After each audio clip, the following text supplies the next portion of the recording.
to the Thought Snob Podcast. I'm Paula Swope. Let's get snobby.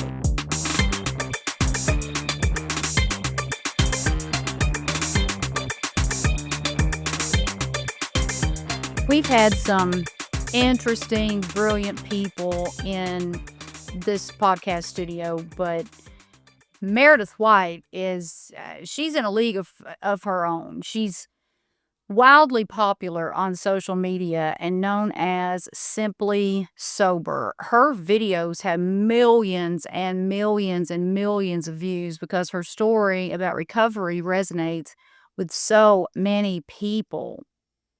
During our conversation, I was so enthralled by her path to recovery after 34 years of hardcore drug addiction that when it came time for me to talk, I couldn't find the words.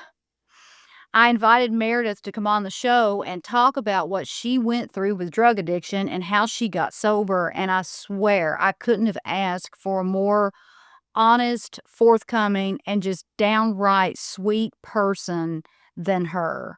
She's a true inspiration and success story, and anyone who's addicted to anything needs to listen to what she says carefully. So, strap on your seatbelt. Here's Meredith White.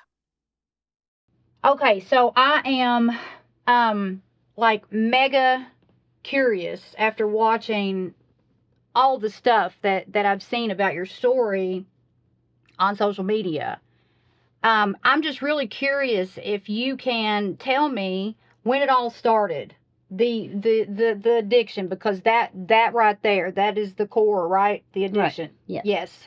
Well, the core, honestly, is trauma. I feel like the core is trauma of, you don't use for no reason. But I feel like my addiction, I was a very happy little girl. I had everything in the world. I went to private school. I was always dressed, to the T, and life was real good until I was 8. My parents got a divorce, and my world fell apart. Oh, my God, me too. Okay, go ahead. My world fell apart. Mm-hmm. And I didn't know, and then we found out we had a whole other family living in the subdivision pretty much close next to us. What? Yeah, so it was real ugly, and then my mom was shot, and my dad went to jail for it. Did he shoot her? I wasn't there, but yeah, it looks like it. Sorry, Dad. But, so my mom we didn't know anything about PTSD. My mom lived with PTSD her whole life. Yeah. Poor thing. And so, honestly, it really started, and she let him out of jail so that we would have a father. She dropped the charges and let him out of jail. Wow. So I got this great idea in my head that I was going to start stealing and I was going to do something real bad in order to get them to have to work together, and they were going to for sure get back together, and my life was going to be good again. Well, my plan failed miserably. I got in a lot of trouble, but I found out that I was a real, real, real good thief, and I really liked the rush of it. Mm-hmm. And I liked that rush, and I got away with it. I couldn't believe all the stuff I could steal. Well, that kind of started my addiction. And How then old were you then? I was 8. 8? 8. I started drinking when I was 11.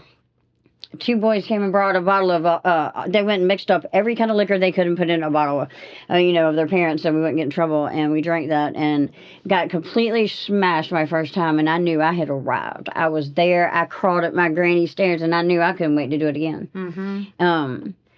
So during all that, the divorce was really, really ugly. And I met my stepbrothers and I had a stepsister, and my stepbrother started molesting me at 12. Got me pregnant at 13, and I had to fight my way through protesters at 13 through an abortion line, and with them calling me a murderer. I was a little kid, and so I went to rehab at 13.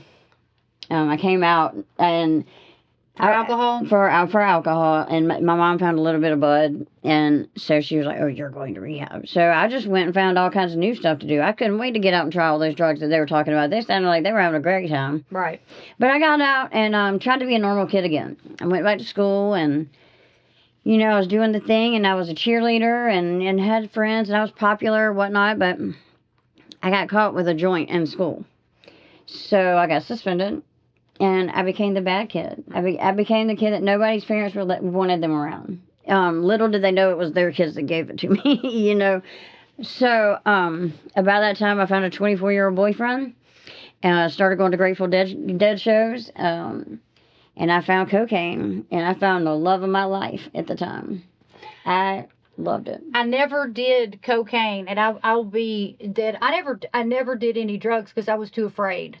I was too afraid. I did your share. Don't worry about it. I was too afraid, and cocaine was the drug that I was most intrigued by, and really wanted to try it. But I knew I'd fucking love it. It was great. It was great. I loved it. Yeah. Was that was that like... That was the first thing I overdosed on. I overdosed for the first time when I was 16. I did so much cocaine, I had to have my stomach pumped.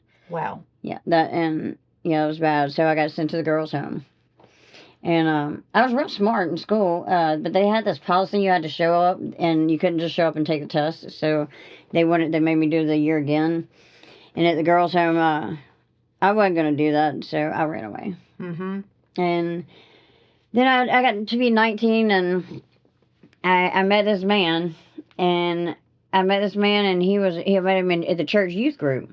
Well, when I found out that he sold weed, he became my soulmate. And I met him, and I thought that he was just awesome. So about that time, I was living in my small town that I was from, and I went to the convenience store one night, and a stranger got in my car and raped me at gunpoint. He put a gun to my head, took me behind the local college, and raped me at gunpoint with a gun. Jesus.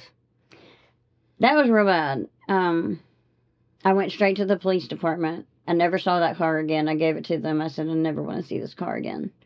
And I went and got all the tests and whatnot, but I didn't leave my house. I didn't want to go anywhere. I was terrified all the time, and until my boyfriend asked me to marry him, so I eloped to Jamaica and went to Jamaica and got married. Yeah. I only stayed married for about a year. Mm-hmm. It wasn't that bad. It wasn't that good. So. Right. But yeah, and then I found crack cocaine, and that was the end of me. So is that what you felt? I'm just curious, and I'm asking this out of like ignorance, because I really don't know. Do you feel like you were addicted to cocaine, or are you maybe not? But the crack, to everything. Like you were just addicted to everything. I feel like, and this is how I feel. I feel like we aren't asked. We aren't asked for the cards that we're dealt. We aren't asked to be born with mental health. We aren't asked to be born with addiction. But it is up to us. It is a choice. Once we find that out, and once you are aware that is your problem, once you are aware of that, everything after that is your choice. Everything is your responsibility. It is your, well, I can't know. It is up to you and only you. But I was addicted to everything, Paula. Like, I couldn't do one of anything. I had to just instead of take 2, I'm going to take 4. Right. That was my mentality. And you had a high tolerance, I guess? Oh, my gosh. People would be like, you're 4'10". How do you do so many drugs and drink so much? Yeah. I don't know. And plus, I didn't care. You're like this big. Have you always been like that big? Yeah. But you'd think I was 7 feet and bulletproof. I bet. Yeah, I didn't care. I mean, I went down some of the worst streets. I mean, you would never want to go down. But I always, because I'm so small, and I always had a crooked doctor in my back pocket. So I always had pharmaceuticals. So I would trade my pharmaceuticals. I'd always get a good drug dealer that had... He was like a large drug dealer. I would always connect with one because they usually liked my stuff and I liked their stuff. And then I had protection. So everywhere I went, I talked mad trash. I did not care. I ran the streets and because I knew I had backup. But for the most part, I was a super likable. They did a story on me in the UK that said, the nicest, prettiest crackhead, because I went to one of my best friend's funeral. He overdosed since I've been sober. And my daughter was with me because she knew him. And one of this girl that I was really good friends with, Big Worm, told my daughter, she said, your mom was the nicest, prettiest crackhead I had ever met. Nice. And my daughter's like, thanks, I think. Right. Okay. Right. But I was personable. I didn't harm people. I was harming myself. I was just out there getting high. And that was it. I wasn't trying to steal people's boyfriends or, I was allowed in people's houses. I did steal from stores, but I didn't steal from people. So people let me in their houses and, Yeah, I can still go to their house, you know, because I wasn't hurting anybody. I hurt people because of what I was doing. I hurt the people I loved. Right. A lot.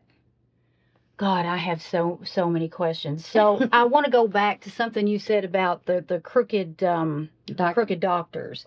So John Mulaney, the comedian who's now sober, Okay.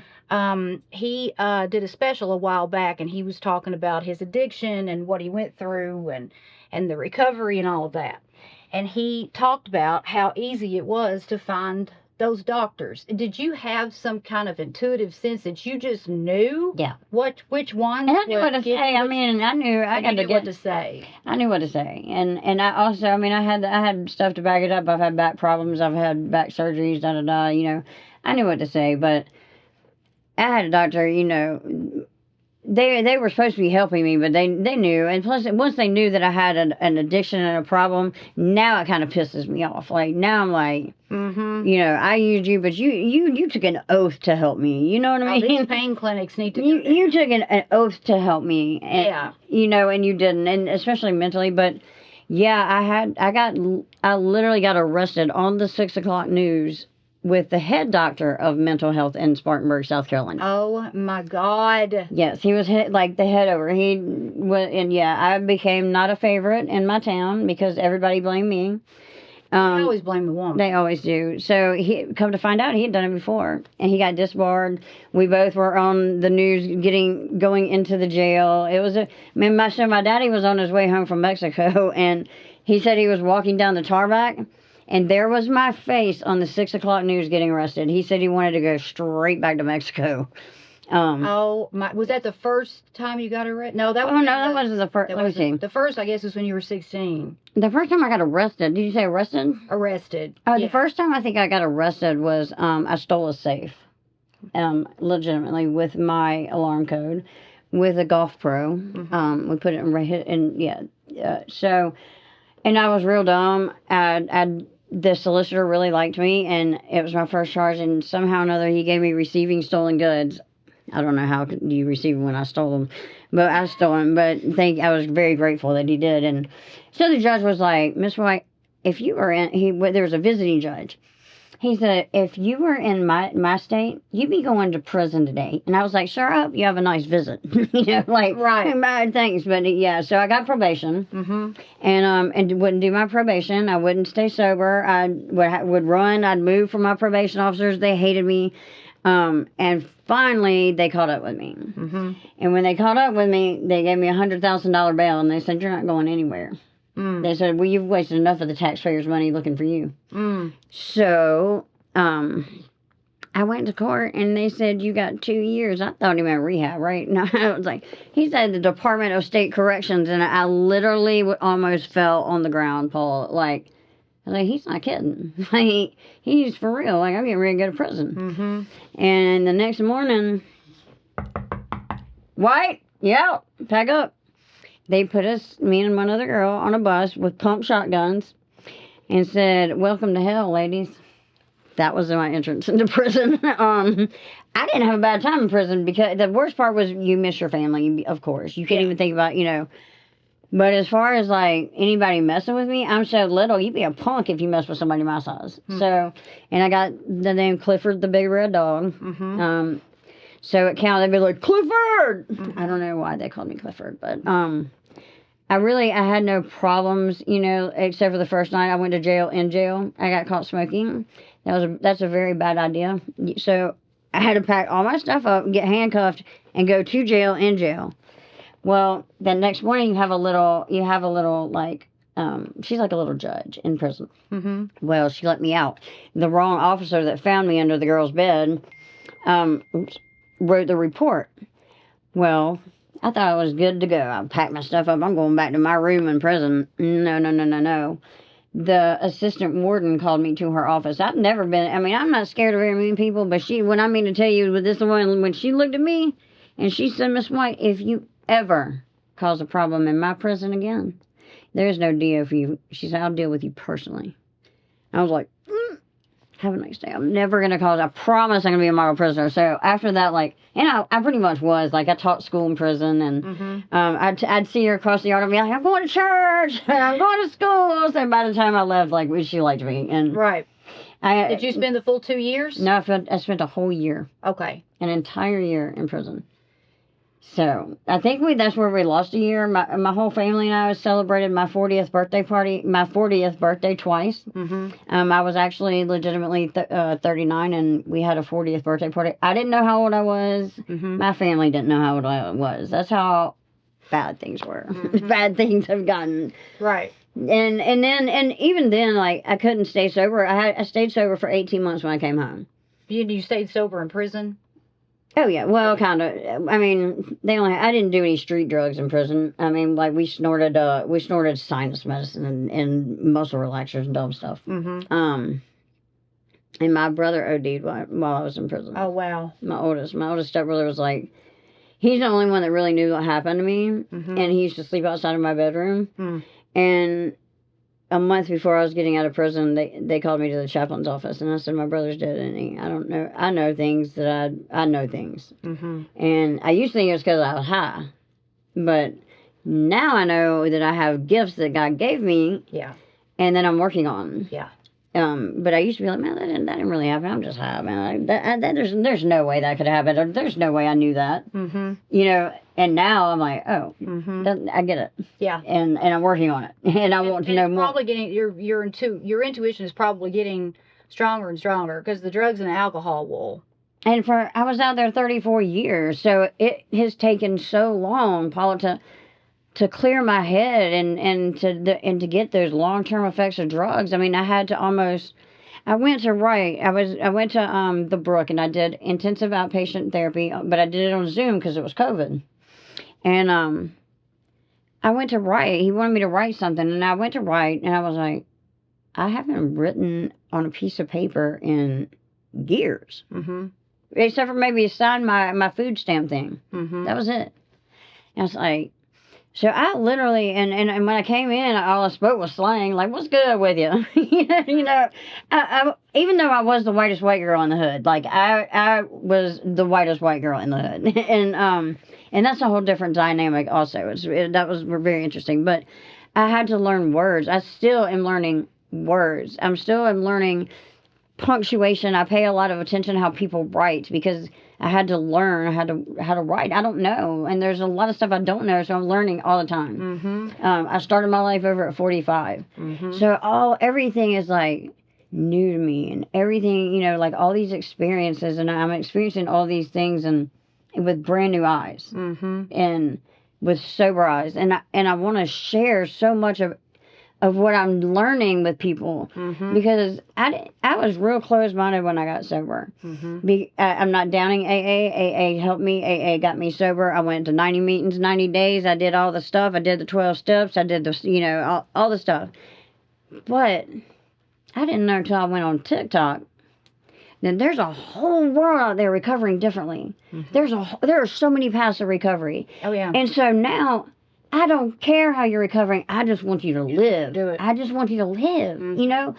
And that's just my whole focus changed and my whole world changed. You know, I started as CBD, you know, like I'm working on getting my marijuana, my medicinal card from my psychiatrist so that I don't have to take these medicines I've been taking all my life. I'm tired of being medicated like that. Antidepressants or? Antipsychotics, you know, but I've been on so many medications. And I was in a place when I was 16, I didn't tell you, this is very odd. It was a place called Chestnut Hill. And it was like a place for teenagers. And all I remember of this place is them giving us medications, this pill line. And I remember walking around the lake. And I remember seeing all these kids in the window. And they had like rows of windows, like the units. And when they'd walk us around the lake, like there were kids in all the windows. And it was my parents had to fight to get me out of there. It was really weird. And I don't remember much about it. Like that's all I remember from being there. But my mom said they had to really fight to get me out of there. And then the doctor got arrested and this place was shut down. So who knows what they gave me. Well, who knows what was going on there, because there's a lot of those rehabilitation facilities that are not for rehab. Like, it is just, they just whack. Yeah, well, and a Kids lot are of them are used just for to, money, and a lot of them are right, for money, and like cults almost. yeah, Yeah. and they're not trying to. They're also not trying to really recover. Right. And recovery is when you change your whole life. And I was wrong about recovering. I was wrong. I was completely wrong. I thought I had to recover a certain way, and recovery is however you make it. Right. However you're living. That's right. Whatever you're doing, and who am I to judge anybody's way of how they're living? Mm-hmm. You know, all I want to do is support it and celebrate it. Right. And that's why I share my story everywhere I go, and I continue to share my story because I want to give new experiences, because I want people to see, hey, I can do it. Because I'm taking baby steps. Mm-hmm. You know, like even Sure. getting my license was, I had to go to DUI class. I went to DUI class. I graduated DUI class. Go to get my permit. Pass my permit test. Only to find out I got more charges in a year that I don't remember. They said, I was like, what are you talking about? They were like, Miss White, you have charges. You say you still have charges. And I was like, no, I don't. And they're like, oh, in North Carolina. I was like, what are you talking about? So I Google map where they tell me I have charges. Don't remember anything about it, and I don't remember 2015. So I was like, yeah, I probably did it. And it was driving 80 with no license. So I had to go get an attorney to go to court for that. So everything I've been doing is like baby steps, but I just want people to know that no matter what, no matter how far down you go, no matter what you do, no matter what you've done, look at me, like, you can do it. I'm sitting in your house, in a beautiful, gorgeous house, after living in a trash shed with roaches and mice. So if I can do it, anybody can do it. But they have to know it's inside themselves. Nobody's, I heard Mel Robbins say, nobody's coming to save you. Right. And she's exactly right. People are going to try and save you, and they want to save you, and they may give you their support to save you. But to nobody but you, and the magic, and it's magic, and it's inside of you. And you just have to find it. And you might not know where you're going to go. You might not know how it's going to happen, but you just got to have the tiniest bit of hope and be willing to do the work. If you're not willing to do the work, you might as well keep getting high. You're wasting your time and somebody else's time. Throughout the years, was there ever a time that you really, really, really wanted to get clean? All the time. Or did you just not care? Oh, no, all the time. All the time. And I saw myself, I had visions of myself speaking to people about, I had these little, now that I know this, they were like visions of me and how life would be sober when I could do it. And I just never thought I could do it. And I thought that I would never quit smoking crack. I thought I would never. Was that the one that you had the hardest crack was the worst. It was my demon. It just took me. I could not, it just took over me. It literally took my soul. Wow. It made me into a person I did not recognize. I lost my kids, the things that I would die for. You know, that's how strong it was. And I couldn't. And people say, I can't stop. I couldn't at the time either. I didn't know how. And I had so many rock bottoms. People were like, well, what was your rock bottom? And I vacationed in rock bottom. Rock bottom was just, I had many arrivals and many departures. Yeah. When I quit, that wasn't my worst rock bottom. My rock bottoms were like when I went to jail, or, I wrecked my car, or, you know what I mean? Like, there was a consequence to it. That was my rock bottom. But when I quit, the day that I knew that I needed to live, so I'll tell you, people say, well, what was your moment? Well, I was sitting in this trailer on the bed where I had found my best friend dead. I walked in and found him dead, laying there. Oh, my God. And I was sitting there. I watched a mouse run across the floor. There were roaches on the wall. And when I mean to tell you, there was I felt it, a dark cloud sitting around me. I wasn't high at the time. I was just sitting there. And I was like, I can't even talk. And I don't have anybody to talk to. And I knew right then I was going to die. I knew I was going to die. And I knew, and my kids flashed before my face. I said, I ain't going to die today. I ain't going to die today. And I knew I wasn't going to do it for myself, but I knew I was going to do it for them. And I didn't know how. And sitting there with nothing but an addiction, unmedicated mental health, I knew I was going to do something, and I knew I was going to make a change. I didn't know how, when. I'd like to say I made a change immediately, but I didn't. But it planted the seed. And I'd like to say I quit drugs and everything right then, but I didn't. I did them one by one. I quit heroin on my own, cold turkey. I quit meth on my own, cold turkey. I quit cocaine, and I quit the pharmaceuticals. I was just drinking. A lot of people say, well, I'm just drinking. Well, just drinking is great unless you're hiding 15 mini bottles a day, around your mom's house. Sure. And it's not just working out for you. Yeah, and it's going to interfere with your ability to make good judgments too. Oh yeah. I mean, yeah. So I used to be a binge drinker. And did you? Yeah, and it's just some of the stupidest shit. Yeah. Just stupid shit. I mean, I was a blackout drinker, and yeah, that was the end of it all. My daughter's cousin, my daughter's first cousin OD'd. And this is when I came to Louisville. I came to Louisville with one suitcase on a Greyhound bus. I had kind of started, I had an apartment with a girl, so I had gotten stuff back together because I had quit the dope. Oh, wait. Sorry, I just thought about something. Okay, so the episode that you had that you're talking about, when you knew that you felt like you were going to die, and you said not today. Not today. Is that when you say you met God in the crack house? No, I met God in the crack house. I was in a I had been in. I was pretty young in the crack house, I had not been in many of them. Let me put it to you like that. I was not familiar with the whole. I didn't know the crack house etiquette. There's trap house etiquette. There's all kinds of stuff goes on. Really? Oh yeah, and I didn't know, but I had been there like 5 days. I probably didn't eat the first 3. No water or anything. And there was this guy named Mike, no teeth Mike, who was just kind of watching over me. And he'd give me drugs here and there. Like, people would come in, and he was selling them, and he'd take stuff off of it, and he just gave it to me. I don't even know how I ended up at his house. Well, Mike ended up being an angel, and that God sent to me. And Mike went and stood in a line and got me a peanut butter jelly sandwich and water so that I wasn't dehydrated. Mm-hmm. And when I mean to tell you, I think it might be crazy, but I think of Toothless Mike. Because God sent him to me. God sent me these angels that you never would imagine. Mm-hmm. People would show up in my life, and then you go to look for them, and they're gone. No, you never see them again. People, I mean, I had my life saved with Narcan. Don't know where they came from. Don't know where they went. My life has been saved from a car wreck. I went into the other lane of traffic on the interstate, into 3 lanes of traffic, and somehow or another my car backed into the wall. The highway patrolman said, "Ma'am, there's no way physically this could happen, that you could hit the wall backwards like that. You had to have an angel or something. We can't explain it. There's no way. Mm-hmm. There's no way physically you could have backed your car up going across." I had to be Narcan 3 times. I've overdosed probably 5 times. God didn't say me be quiet.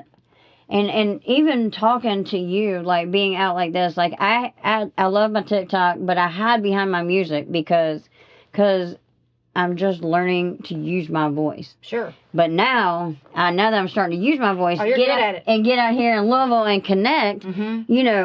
I want to talk because I want to learn, just like I want to learn what you got going on. Mm-hmm. Because I know already that what you teach and what this is about mm-hmm. can help people in sobriety. And I'm here for it, and I'm here for my people. Mm-hmm. I'm going to the festival to learn tools of healing for my people. To share with them. Right. I'm getting out here not just for me, and that's why when I get nervous, I was like, no, I'm not doing this for me. I'm doing it so I can share this knowledge. Because mindfulness, it doesn't matter if you believe in God or a rock. You know what I mean? But spirituality and mindfulness, and they teach you that in AA, but not in the way that I know that you could explain it. Mm-hmm. Do you know what I mean? You have to live it. Right. And it's... Okay, so I don't know where to really begin with this. So with the mindful awareness piece of it, because I want to try to connect this to so many things that you have said. So the first 30 years of my life, I did not realize that my socialization had like programmed me in a way that was just so disempowering that I was just living life day to day being somebody that I wasn't. I mean, I was going by these belief systems that weren't who I was. They weren't even true. Right. And that's where the whole thought snob thing comes from. It's just it's a spin on something that was said to me growing up, because I was always a big dreamer, and I talked about just wanting more. Like, I never really felt like I was in the right place around the right people.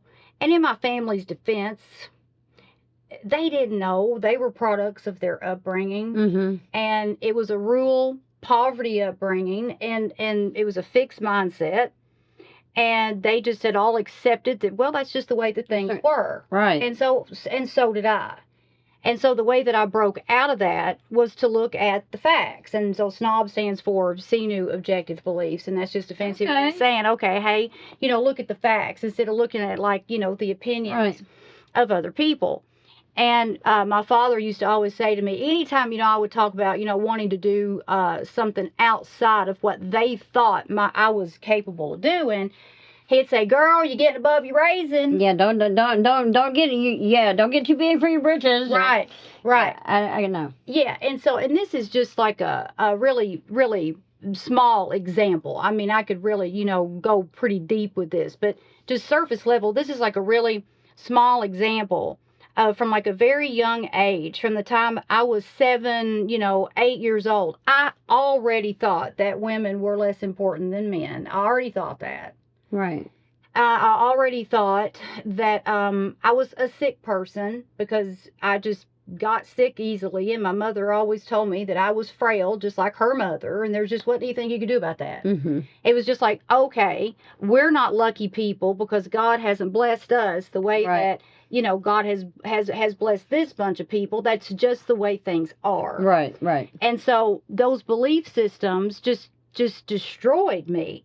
But when I became aware that none of that shit was true, then I was able to stop myself and say, okay, that's not the truth, but this is the truth. Right. Okay? And so I think that for people who struggle with being really addicted to anything, it's when you're mindfully aware and you can be there and just be present. If you can just be present, that solves so many problems for somebody in recovery. That's you just put the nail on the head, right? Being present and still, because for me, in my own experience, I was always and I'm sure just being around as many addicts as I have been, you're always chasing, you're always looking for that next fix, that hustle. How you going to get that fix? How you going to get there? How you going to get the dope man to bring it? Mm-hmm. You know what I mean? You're always chasing, and you're always running, and you're always looking for something. Yeah. So, and I have the hardest time still with being present. I had to learn, like, and because it's not comfortable. Like when you're used to the chaos, and you're comfortable in chaos. Mm-hmm. Sitting still, I call it my mushka. Mm-hmm. So when everything's going on and I need to pull myself together, I mushka and I pull myself together and I take deep breaths and I use these tools that I've learned. And that's, being present, I feel like is learning to be present is a tool for sobriety. It is. It really is. It really is. And it's a simple tool. One of my things is I like simple stuff. Drinking.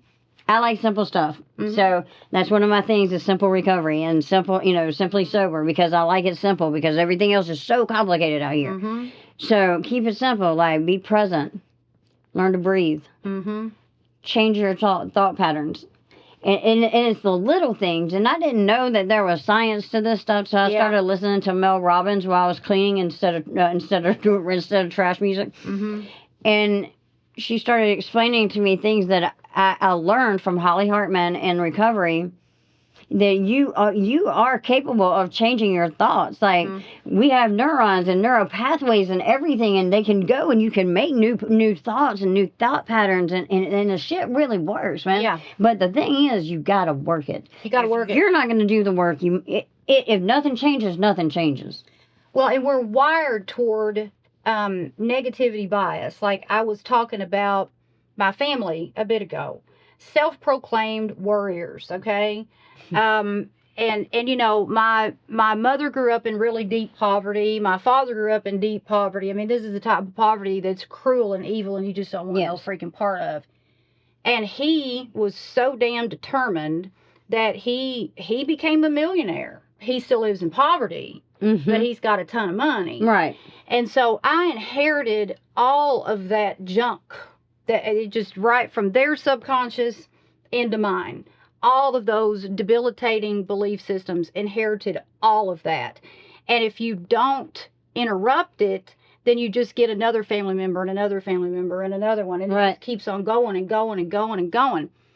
And nobody usually realizes that. Well, you bringing that to my attention, what you just said is like, they don't. I forgot where I was going with that too. That's okay. I don't know. The amygdala. That's where I was going. I don't even know what that word is. Negativity bias. Okay. That's where I was going with this. So we're wired toward negativity bias. Like, we got the shaft. Right. Like, seriously. If you haven't heard of this before, this is something right here. This is a piece of information that I learned from Deepak Chopra that changed my freaking perspective about everything. So there's this little almond-shaped thing in our brain called the amygdala. And it is wired toward negativity bias. It is there to find freaking bad news. And it comes from our ancestors who stayed in fight or flight. Yeah. You stayed in flight, freeze. I guess. Your nervous system was dysregulated for so many years, okay? Trauma, all of that going on. So your brain is looking for more bad stuff. All the time. All the time. And so you have got to stop that. You've got to interrupt that. And in order to interrupt all of those, beliefs, or my brain would have just kept on looking for more bad stuff. And God knows what I would have been attracting at, then. You're definitely here for a reason, because everything that you went through, I can only imagine the level of fear. Oh, I'm sorry. That's fine. The level of fear that you were operating under for so many years, you were like a magnet. A magnet. To bad shit. things. I mean to tell you, and Paula, I just want so many people to understand that it's not as hard, but interrupting your thoughts, man, when I mean to tell you, I had to change everything. And I mean, I'm talking like when I got sober, I made index cards about it, and I put affirmations all over my bathroom. Mm-hmm. And when I mean to tell you, that little tool right there helped me so much. Oh, I'm sure. Just to see, because you're reprogramming when you've done, I have to, because I have to. When you're a mom that's lost her kids, and if I allowed myself to sit in that guilt and sit in that shame and sit in all that, instead of waking up every single day with the thought that I'm going to be the best mom I can be today, I'm not going to hurt anybody, I'm not going to steal from anybody, and I'm going to help somebody, and I'm going to love somebody. Right. If I didn't change how I thought, I'd be still high. You know what I mean? Like, I'd still be high. I'd still be sitting on it, because that's what kept me high. It wasn't until I started changing my thoughts, but it wasn't until just recently that I learned way more about changing my thoughts, and about having positive thoughts, and what you think is it comes out, and making vision boards. Mm-hmm. I made a vision board, and so many things on it came true within 6 months. Mm-hmm. Things that I thought I was just dreaming about. Mm-hmm. So people think it's silly to have a vision board. I got 2 in my bathroom that I look at every single morning. Mm-hmm. Every morning. And because of that, guess what? I'm sitting here. Mm-hmm. I wasn't here before. Right. I didn't just do another podcast, and that's on my vision board. Right. And I didn't have a car. I have a car. Mm-hmm. This was my vision board. And I learned that I have to start seeing things, but I also learned you have to be consistent with it. You can't do it one day and 4 days later, 6 days later, because you have to make it a habit, because it's not a habit. It's not something you've been doing. Life. Yeah, it's a way of life. So what finally worked for you as far as staying sober? Because I know you've tried a gazillion things. I've tried everything. So, and since then, so I've kind of taken, that's such a hard question. I've taken a little bit of this program, a little bit of this program, a little bit of this program, a little bit of this program, this program. and I put it all together in my own mind. Mm-hmm. Okay, so I have my own program. I've written my own program, a sobriety program that just works for me, and it's just a matter of being accountable, taking accountability, being willing to listen to somebody, a simple suggestion somebody has to say. Mm-hmm. Somebody who has more experience than you. Mm-hmm. Something that worked really good for me that AA taught me was to stick with the winners, to take the cotton out of my mouth, out of my ears and put it in my mouth and start listening. So I started listening and looking for people that I saw that were really doing it. Mm-hmm. And I kind of paid attention, and I was willing to listen to what they had to say. And then I became willing to put it into action.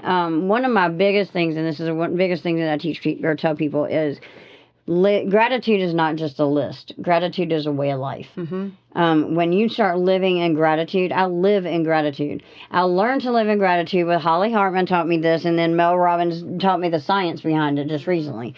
I was living with my mom, and we had, me and my mom have she's my villain and my hero. We get along, we have, we're like this. But I was living with my mom, and things were just hectic, and, I'd been bitching to Holly, and then she was like, okay, try this. When y'all are, instead of arguing, think this thought in your head. I'm grateful she's still here. I'm grateful to have a mom. I'm grateful to, and so I started using that technique with a lot of things in my life. I don't like to sweep either, so I'd be like, okay, I'm grateful to have a house to sweep. I'm grateful to have a floor. I'm grateful to, So I started using that in my life and changing a lot of my thoughts, and it started changing the way I saw things, and it started changing the way I had relationships with people because I saw them differently. Mm-hmm. But living in gratitude and when you live in gratitude and you see what you have, more things come to you.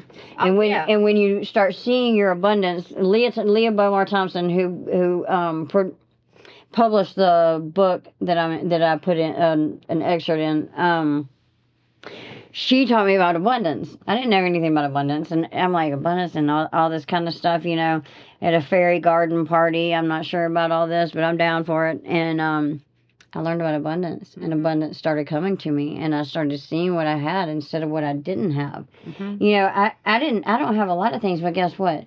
I have, the things I do have right now are priceless. Like, I have a family back, and I've learned to me what matters. Do I like nice stuff? I sure do. Do I manifest a house like this, a studio that like Will set up that is just badass? Yes, of course I do. But I'm grateful for the priceless things that I have in my life. And that's my friends, my connections, the people who tell me, hey, I went to rehab because I watched your video. Yeah. Yeah. I mean, if I wanted to have a nose job, I'm not going to call my neighbor over here who owns a steel factory or whatever it is that he does to do my nose job. If I was a drug addict, I would want to hire somebody or work with somebody, 444 angel number. Yep. I would want to work with someone like you, because there is no way that anybody who hasn't been in your shoes can relate or understand. That's why in the beginning of this interview, I said, I'm going to ask some questions that might be coming from ignorance. I really don't know. I really don't know, because I was always so afraid of drugs that I so glad for do them. But I was brought up in a household of alcoholism was just rampant. Right. I mean, if I hadn't gotten away from that, there's no doubt in my mind I would be an alcoholic. There's no doubt in my mind.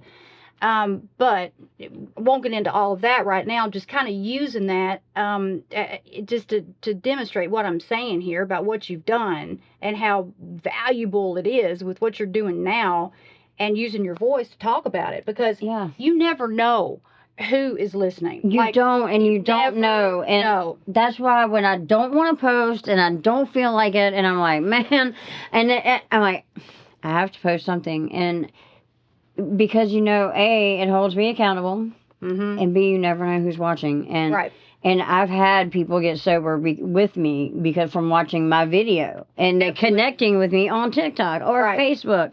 I have friends. I have a friend from Canada who came to visit me. Like, social media and sobriety is a big deal. You know what I mean? People are getting sober from social media. Yeah. And it is what you put out there. I'm trying to put out positive social media. I'm trying to show people that you can do good things on social media. You know, you don't have to be just dancing. Like, do something positive. Change somebody's life. Be inspiring, you know? Oh, yeah. And with my story, like, I don't know yet how I'm going to use it, but right now, all I have is my voice. So something I want to ask you, and it keeps coming. I have so many questions. I can't even think straight talking to you. And this question keeps popping into my head as you talk, and so I've got to ask it before it leaves my brain. People. Okay, all of these people, because when you were talking earlier about when you were in your first stages of addiction, and then it kept getting, I guess, progressively worse. I heard you mention a golf pro. I heard you mention a doctor. I heard you mention attorney. I've heard you mention some high-profile people. Tell me what you've learned about people through, because I'm telling you, you cannot judge. You can't judge a book by its cover. You can make observations, okay? Like, if, let's just say, well, like we were talking about before when you first got here, about a dirty house. I can go in, I can look and see, that's a nasty-ass toilet. That's not a judgment. That is an observation. But just because that somebody, if they were to walk through that door right now, and it is some high-profile, celebrated doctor, I'm not going to assume that they are a nice person. Right. No. And that comes from many, many, many, many years of being intuitive, being an empath, and just learning people. But even I have not seen out of people what you've seen. So your level of wisdom... It is so surprising. I mean, it is so... And especially because I used to run girls. So I was a madam. So when I mean to tell you, I have met some very, very influential men. And the things that I have seen... the people, I've seen the worst of the worst. I lived literally in the hood. Could you spot them, or did it shock you when you found out who they really were? It didn't shock me. It didn't shock. Stop shocking me. When I saw somebody, when I saw a man that wanted to wear a diaper and be spanked and be called mommy, that drives a Porsche and has a house like this, and has the perfect altogether life. I was like, what the hell is really going on? So that kind of shocked me. That was one of my first shockings. But what it is I had good manners. Mm-hmm. I was raised properly. So I was able to I had the gift of gab. So I put myself around high-profile people. Because they're the ones that I would go get the drugs for them. I would go, party with them, and I was the go-getter. Right. Because I always had the connections. Right. And I've seen doctors do some of the shadiest stuff. Doctors, I have no respect. You want me to tell you how I got my last doctor? Oh, yeah. This is a great story. So this girl that I've been running with, we were like high-class crackheads. Mm-hmm. I guess we thought we were crack fabulous, but we weren't. There was something else I was going to ask you. Keep talking. Okay, so she was like, my doctor would love you. And I was like, what are you talking about? She's like, yeah, my doctor would love you. I was like, what do you mean? She was like, all you got to do is send a picture, and he'll give you what you want. And I was like, what are you talking about? Send a picture. She was like, all you have to do, I promise, is send him a picture of your titties, and he'll give you what you want. I was like, what? I don't even care. Look, hey, we'll try it.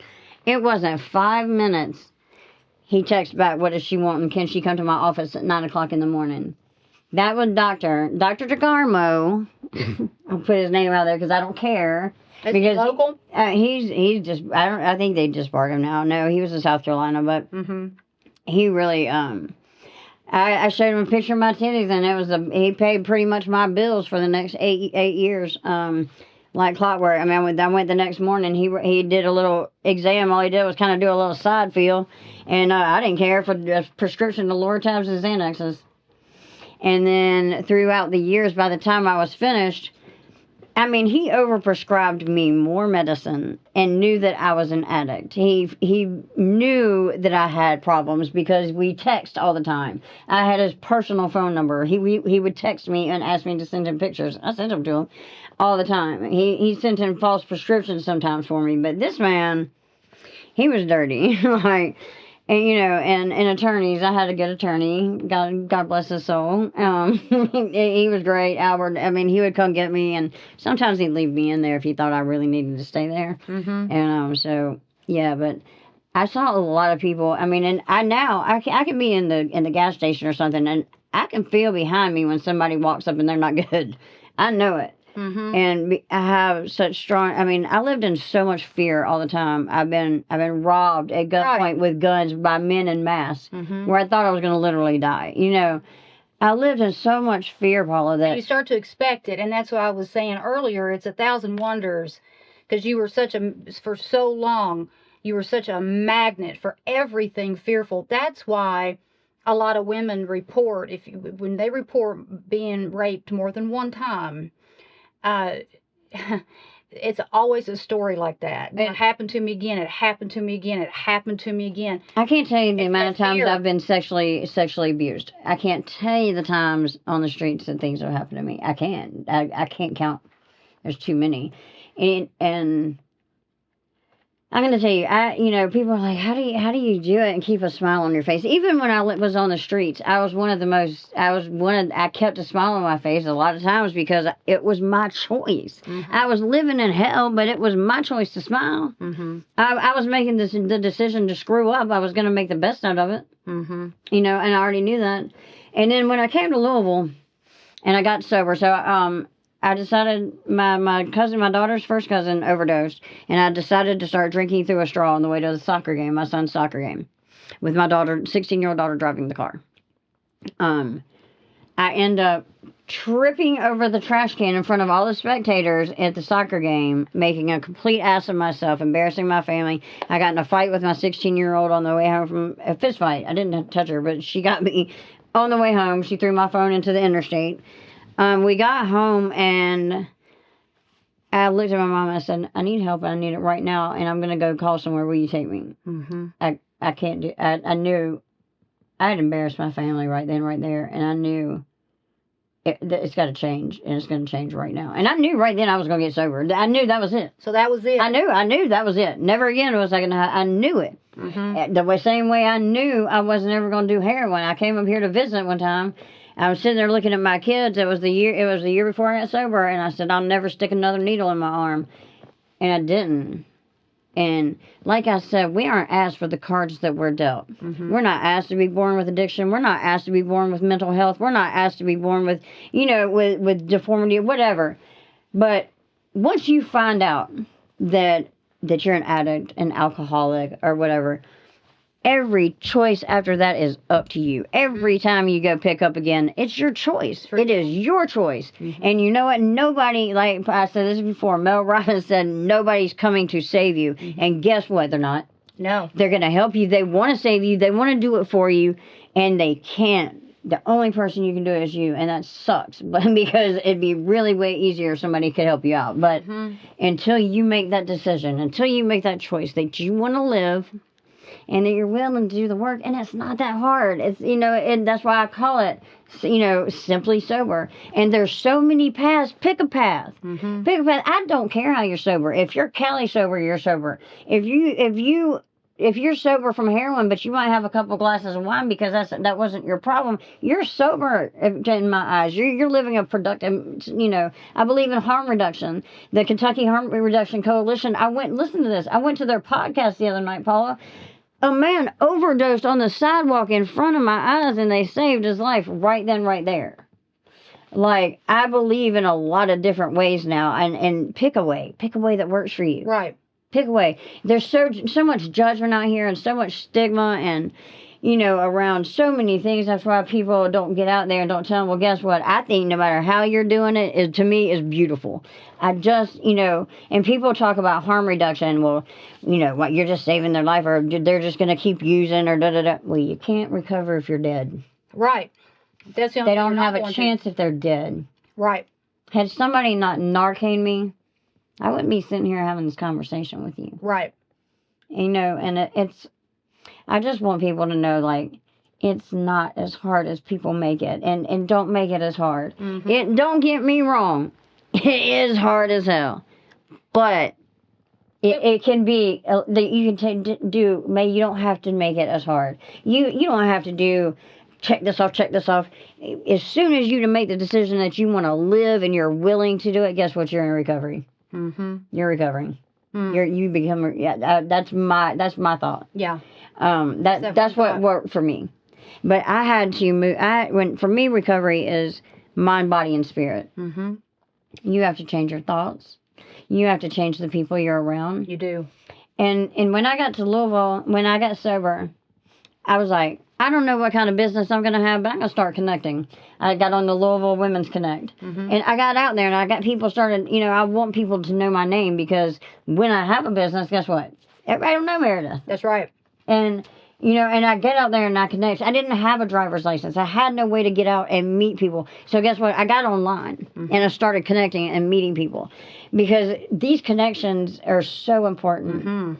When in finding your tribe and finding people to support you and celebrate you, it's hard, but there's somebody for everybody. If you say you go on TikTok and you punch in whatever, like kitty cat looking people, you go find kitty cat looking people and find your tribe. Oh yeah. There's somebody for everybody. Find your tribe, and if not, make your own tribe. You know what I mean? It's just connections and sobriety are so important. And people are so important because I've said 1,000 times in there. I mean, it's in my book. We are what we eat, but we're also who we associate with. We are. I would just when I was trying to give up cigarettes, and I was never like a regular smoker, but I'd get out with the girls and smoke a couple packs, and it just destroyed my health. I mean, it made me feel like shit. I loved it. I loved to sit and drink and smoke. I loved it, but I had to let it go. And when I decided to quit smoking, I also knew, and this goes back to what you asked me earlier about how you can use mindful awareness when you're trying to ditch a bad habit.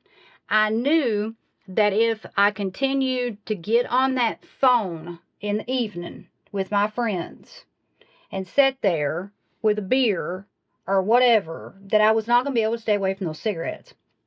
And so when I decided to quit, I had to stop with the phone shit. I had to stop. That makes so much sense. I had to. It was just I identified, okay, what causes me to want to smoke?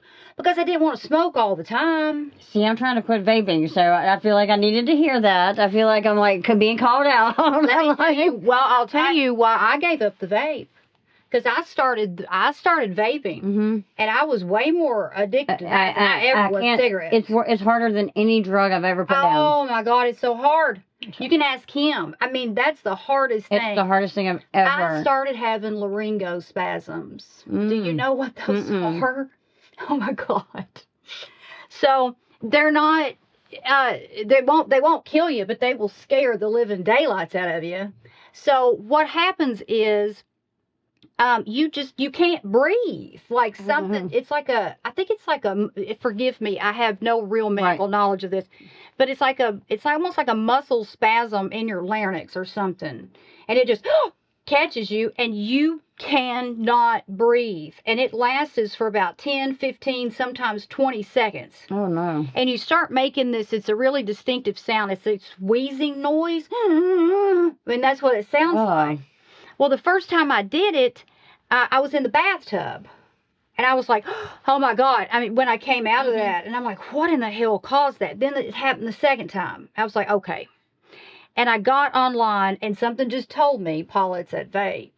Well, that vape is... It was. That's one of my biggest... Okay, so that's one of my things I'm trying to do over the weekend, is actually get in the mindset. I know I can do it. I just like it so much. And I know. I do, and it's my last crutch. It's my last. I know. It's my last thing, and it's almost like letting go of a good friend because I'm with my vape all the time. It sleeps with me, which is terrible. I kept mine under my pillow. Yes. Oh yeah, it was ridiculous, and I hate myself for it. I'm like, I don't really, but I'm like, I know how to do it. I know I can do it, and it's just a matter of doing it and being strong enough to do it and finding something else to do. And what you said resonated so hard. So now when I'm in the car, because that's my favorite place. I love vaping in the car. When I'm in traffic.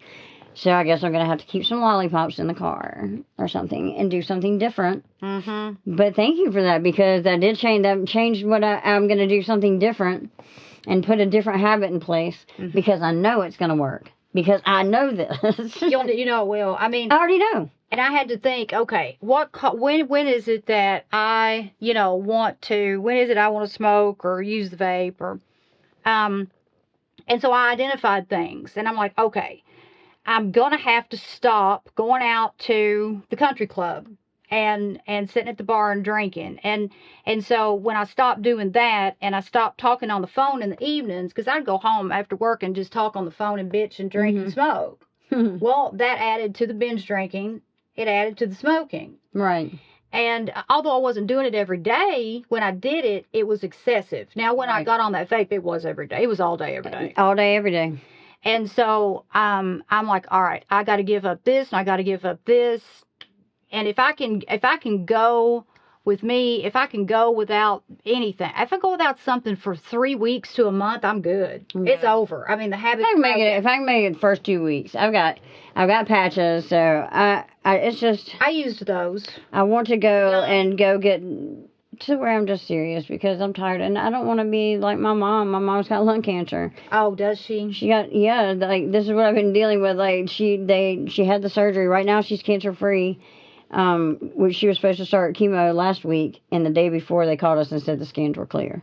I had been preparing. I'd been preparing to be staying and taking care of my mom, and she was going to be, her hair fall out and everything. That's what we were prepared for. Mm-hmm. So we found that out last week. So that was a big whew. Yeah. So now I can go to this festival, and just that's wonderful. Enjoy myself. And my middle daughter is driving right now from Colorado. She's on the road coming here, and I can't. This is the same child. I was talking to her on the way here. Mm-hmm. This is the same child that I fought on the side of the road, that hated my guts. Mm-hmm. Hated my guts. Mm-hmm. And Mama, I cannot wait to see you. Mom, I can't wait. We're talking, She's like, call me when it's over, and, we're best friends. That's wonderful. How old is she now? She is 21, okay. Living and her best life on Copper Mountain, Colorado, on the ski slope. Oh, that's awesome. And she's also bartending. She's like the maid, she runs the bar, and she went to Bellarmine. She is a very, very smart girl, but she was like, Mama, I want to travel and work. Go live your life. Live your life. So don't box in. Jesus. Don't. I just want the best, But the fact that I have a relationship with my kids, and let me tell you something, when you become a mom again for the second time, it is really tough. Because let me tell you something, those kids already have a life in place that you missed out on, that you weren't taking care of. So you have no authority anywhere. You have nowhere. You better fit in where you get in. That's my saying. Mm-hmm. You fit in where you get in, because guess what? That's all you can do. Right. Because somebody else has been telling them what to do. Somebody else has been teaching them all these things. So all you can do is be patient and every day be consistent. Mm-hmm. Every day be consistent. Every day we do the same thing, because it takes a long time to build that trust. It's not going to take 1 week. They're not going to come back to you maybe in 6 months. You're going to have to prove yourself and not expect things to happen overnight, and not expect to have a place, because you don't have a place. Right. And I've fought to have, I have my son 2 nights a week. I take him to St. X in the morning. It's great, being able to do that. I got one opportunity to have all 3 of my kids in the house during COVID with my grandbaby. And so God gave me that opportunity to see what it was like one more time. Right. To have them all back. And you know how cool that was? Oh, yeah. That he did that for me? I was like, you put them all here together, and I got to be a mom. Right. Even though I was trying to get sober and I was a crazy mom, I still had to be a mom. But now, like, I'm doing all the stuff. I'm leaving here and going to soccer practice. I'm a soccer mom. I'm a legit soccer mom. Like, right. I didn't even know what team my kid was on. Mm-hmm. And that's sad. But and people are like, how do you deal with yourself? How do you live with yourself? Let me tell you how I live with myself. So I wake up every day. with the intention to be the best I can. And I do my very best. And if my best isn't good enough, I'm sorry. That's all I got. And I don't live in guilt. I don't, because it's not going to, if I did, it's a useless made-up emotion. Why? It's a made-up emotion. And it's my choice to keep a smile on my face. I finally let go of all the trauma. I carried that trauma.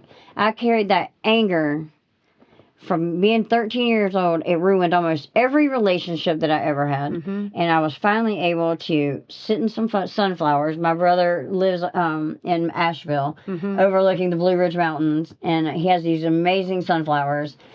And the bees were out there. They were so loud, and I was sitting in the sunflowers watching the butterflies, and I left it there. I can't take it anymore. I'm not going to live with it anymore. I'm going to let y'all have it. Y'all take it for me. And I was able to leave it there and not take it back. That's incredible. And it took me a long, long, long time, and I don't know why it worked that time. I had done all the stuff, y'all. I'd done the burning papers and digging holes and putting the trauma here. And then all the stuff, all the stuff. I did all the stuff. I tried it all, and I still carried it. And for some reason, this time when I was done, I was ready. I couldn't be angry anymore. I was tired of being angry. I was tired of being mad. I have an anger problem still. I have a little temper, but I have to work on my tone and my delivery. But I'm not angry anymore. Yeah. I'm not. I don't feel that anger anymore, and it held me back so much. Oh, it will. And I'd say that the reason you were able to just kind of miraculously let it go at that time is because you'd learned all the lessons that you were put here to learn at that point. And now you're on to something else. I do believe in soul contracts, and that's a whole other conversation for another time. But it's like, why you? Why did all that happen? Why you? I used to ask that all the time. So I used to get so mad at God. And why me? Why do I have to be addicted to every single drug? Why can't you just take it from me? Why didn't you just take it with cocaine? Why do I have to go through the crack, the heroin, the meth, and all of it? And I'd be so mad at God. Like, why? Why are you making me go through all this? And, domestic violence, sexual abuse, you name it. I went through it so I could help somebody with every single one of those subjects. That's why, to be sitting right here, to help others. And, and apparently I was strong enough to make it through it, because I'm really strong, and I'm a real strong girl. And there's sometimes I crumble, but everybody does. Everybody does. And, I was so mad at God and I was, I figured it out though. I was like, He gave me the strength all those times. I put the work into the wrong things. He gave me the strength every time I cried out to Him. And you asked me, did I want to get sober? Every single time I went to rehab, I meant it. I wanted it and I meant it. But I didn't do the work when I got out. Every time somebody helped me or showed me a way or showed me something, I didn't do the work. You have to do the work. Right. Even in something simple as making a phone call every day. Sending somebody just to shoot them a text. Something as simple as writing some affirmations. Something simple. Keep it simple, because everything else is so complicated. Oh, it is. I know. This whole world is so complicated. And you've said so many genius things since we've been talking, and I know that you have some place you got to be. You got just another 5-10 minutes? Yes. I'm in no rush. So for those who are going to be watching and listening to this, and they're struggling with an addiction, they're struggling with, with something, and they listen to you, I can almost just hear in my head the questions that they have. And I feel like that one of them would be, what can I expect? Like, you decide, like, your recovery starts. This is genius what you said. You could do a whole program, whole motivational speech off this shit right here saying your recovery starts the moment you make the decision. Because really, that's how it works with me, not with like the addiction piece. You started the recovery process. Yeah, it's like you make that decision. Like, I'm done with this. Yeah, I'm done. Yeah, I'm done. So we're recovering, and let's start forward. That's when you start changing your thought patterns. And people start coming in. Am I right? Right. People start coming in. Teachers start coming in. Resources. The most amazing teachers in the world. I mean, I've had authors. I'm a publisher. I'm in a book. I've put myself, and I've manifested good people. And and they just came. Yeah. Same. These experiences I've had, these people that have been put in my life are crazy. Like, here's the girl from the from the streets, and I've got people that are taking their time to help save my life. Mm-hmm. You know what I mean? That just doesn't have a chance. And I also feel like I feel like I do believe in karma. Like, I was a really good person to a lot of people, and people wonder why good things happen to me all the time. And I do have a lot of good things happen to me. And just like the clients that I have, they're all wonderful. Mm-hmm. Because I put myself around those people. I put myself in these situations. I just started networking in Louisville. So this is a really cool experience for me. Like, I had such social anxiety, but I needed a little work. So I started going to some networking events. And now I'm trying to figure out a little bit different networking events. Like, how does my story in sobriety fit into this community? And, communities like this where you don't talk about it. Right. Where you don't talk about sobriety. Right. Communities like this where you don't want anybody to see you as weak or see you having problems. These are the communities I want to talk to. These are the ones that I want to let know that you don't have to you don't have to broadcast what you're doing. Right. You know what I mean? But I want these types of neighborhoods. I feel like the professional and affluent neighborhoods are so hush hush about mental health and sobriety and recovery. Mm-hmm. Because it's just like, you don't want not to be seen, like, put together, whatever. Sure. But it happens so much. There's so much burnout and mental health burnout among professionals. Mm-hmm. And I just want, I don't want to just let people in sobriety know. I want everybody to know there's another way to have a better quality of life. Mm-hmm. And you have to be willing to just listen to some simple suggestions. Mm-hmm. Keep it simple. When did you start? Like, do you remember, like, how many days? Because it was back in 2020, right? Mm-hmm. You've been sober since 2020. Mm-hmm. So do you remember how many days went by before maybe you started to feel better? Or am I naive? Was it months? Weeks? Honey, I'm going to tell you, honestly, it took to get the residual effects of, like, the drugs and I felt like my head was so, like it was so clogged and so jumbled, and probably up to 3 years, honestly. Wow. I honestly felt clouded out. I felt great when I came out of treatment, or when I came out of detox. I knew detox sucked, but I knew that my life was going to change, and I was ready for it. Mm-hmm. I was ready for it. If they would have told me to do cartwheels backwards down the street and to get sober, I was ready for it. Mm-hmm. And that's the thing. If you want your life to change, you have to be willing to do what it takes to change it. You do. But the thing is don't make it so hard. Right. Right. There's so many resources. Mm-hmm. There are resources, and there are people out there that will love you and be kind to you, but you got to put yourself out there. They're not going to drop in your lap and say, hey, can I help you and give you this and do this for you? You have to show them that you're willing to do it for yourself. Mm-hmm. But people are like, addicts are like, I can't get a job, Guess what? You didn't try hard enough. You can get a job. I promise you, there is work out there. You have to put yourself. I promise you. You post. You go somewhere and put up index cards like I did. You go find work. People are gonna hire you. Eventually, you don't want to work hard enough. I hear it all the time. Mm-hmm. I can't find a job because I have a felony. Hey, I got felonies, and guess what?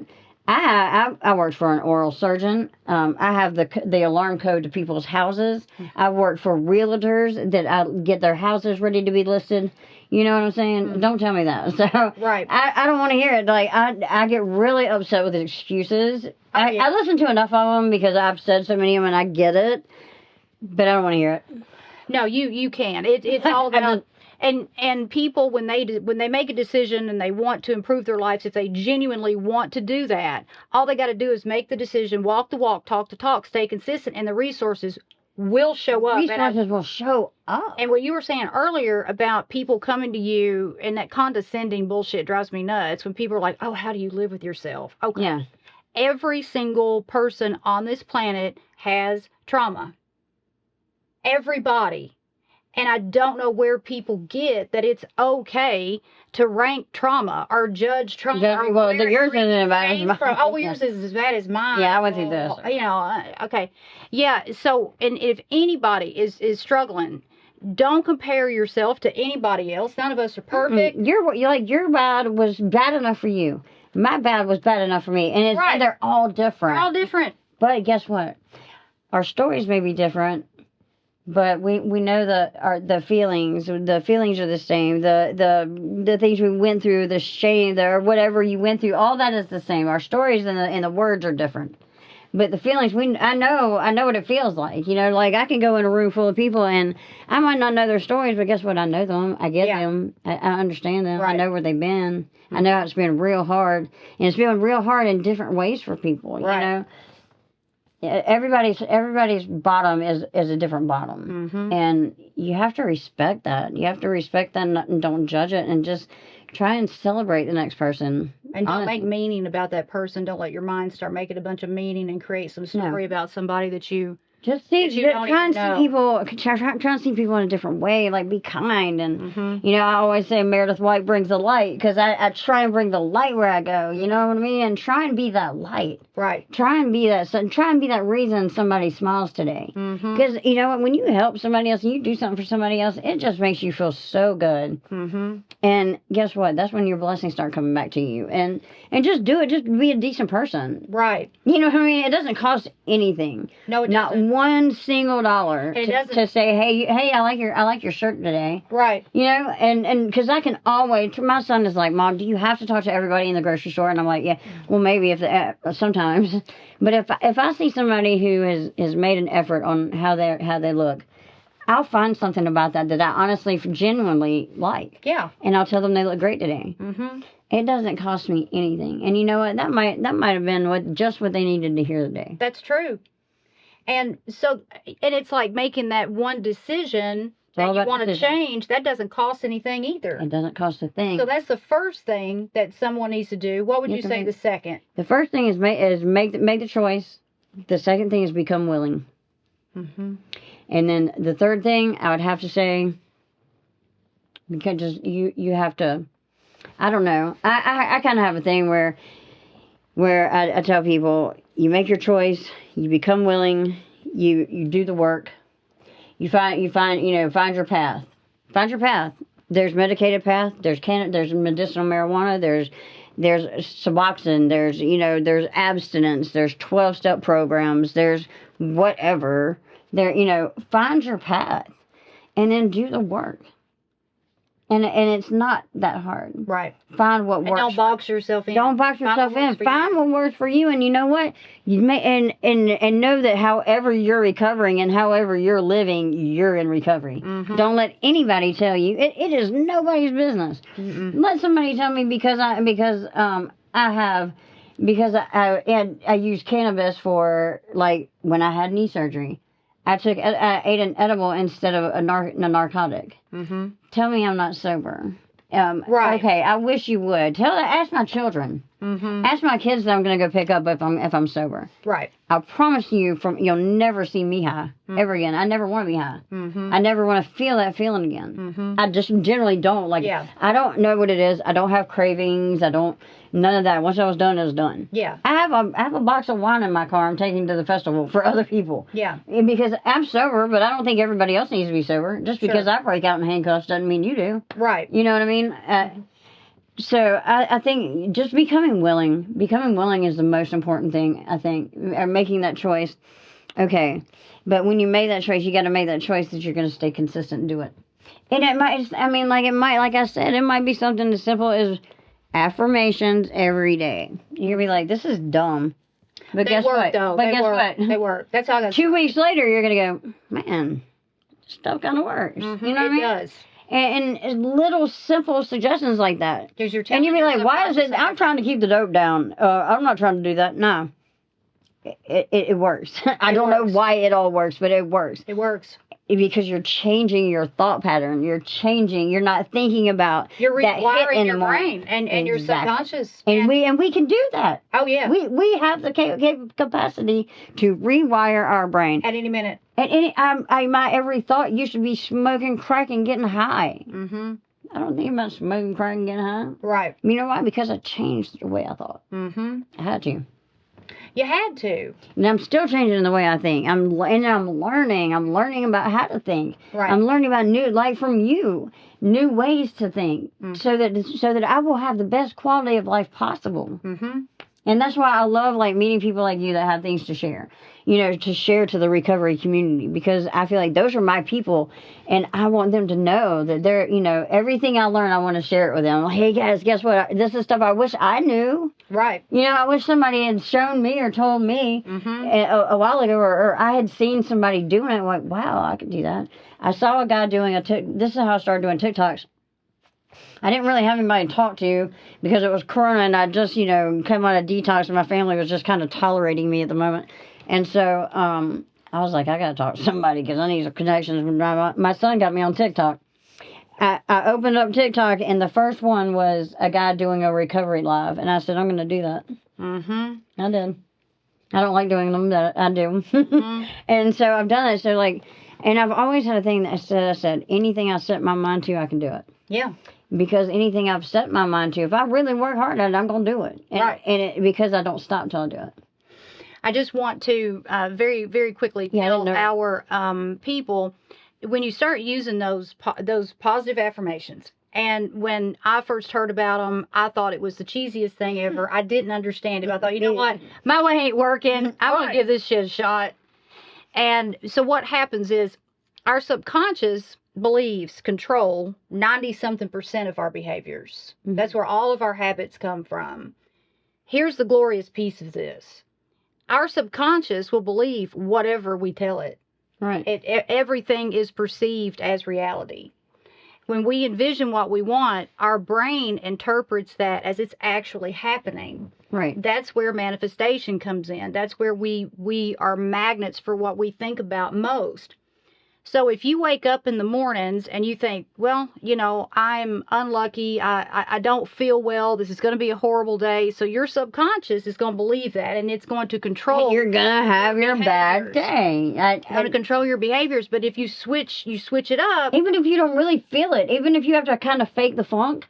Like that's what I call I fake the funk. I brainwashed myself. Absolutely, 100%. I completely brainwashed myself.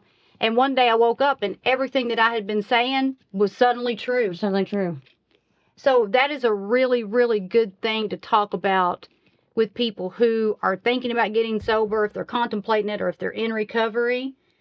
And this has been awesome. This has been so awesome. I can talk to you for hours. I could too. And I've got one more thing, and then I will let you go. I have got to know, even if it's just for a minute, what is Crackhouse etiquette? I have got to know this.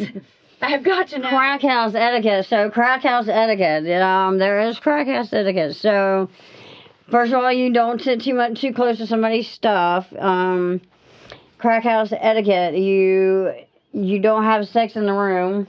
Like you go out behind the house. What that I've seen. Crack. I can't believe that. I can't believe you're off yet. There's Crackhouse etiquette. It depends, like if the guy's married, if he's got a trap queen, that's what you call them. If he's got a trap queen, then there's Crackhouse etiquette. You might only can knock on this window or something. You know what I mean? There's real weird little things that you do, and sometimes you might be able to use in this room and not this room can you just show up? Oh, yeah, you show up. Oh, okay. You show up. It's 24/7 popping and hopping.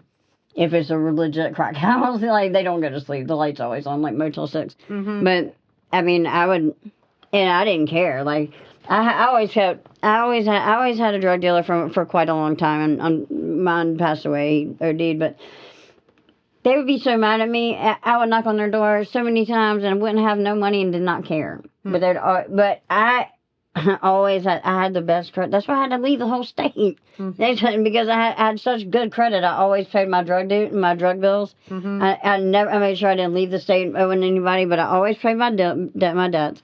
So I could always have credit, and I always had credit. So I was always, and I had all the pills. So they knew I was getting my pills. I got my pills on clockwork, pills and check on clockwork. So I had the best credit. I could go to 2 or 3 drug dealers whenever without money. It was really easy for me to be an addict at times with pharmaceuticals. Wow, that's really something. Big pharma. I mean, yeah. It's really, Mm-hmm. it's really, really. I mean, I made it through the oxycodone epidemic. You know, I was there through all that. I made it. I don't know how I did not die. They just about killed real. I don't know how I didn't die in the oxycodone epidemic. Oh, I have no doubt. I made it though. I'm still sitting here. Yeah. Wow. That is. I had quite a few friends die from the oxycodones. Oh, I had a cousin die from it. I started working in rural Kentucky in the aftermath of that. Mm-hmm. A couple of years after those. I mean, kind of like, they were pain clinics, I guess, or Yeah, the little I call them doc in a box. Yeah.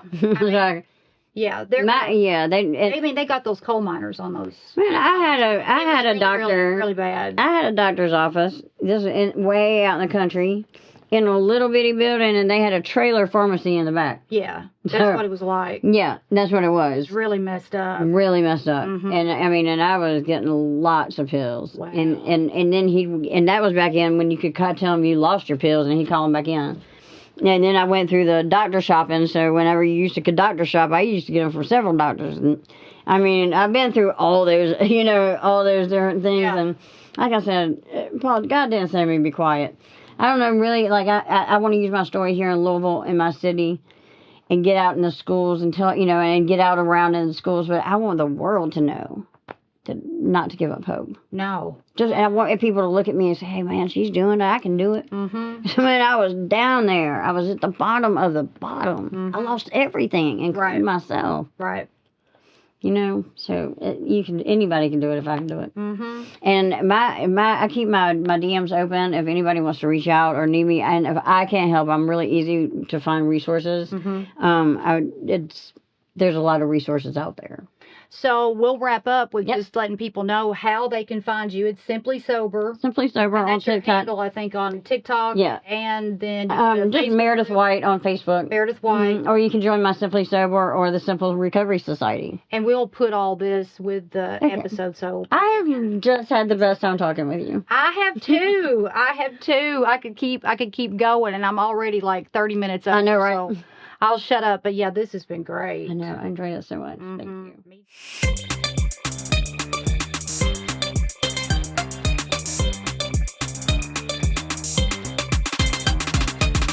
The Thought Snob Podcast with Paula Swope has been brought to you by Thought Snob Media in association with Special Purpose Studios. All production, mixing, and sound engineering by me, Will Swope. We hope you've enjoyed this podcast. Please take a few seconds to give us 5 stars and leave a review. See you on the next Thought Snob Podcast with Paula Swope.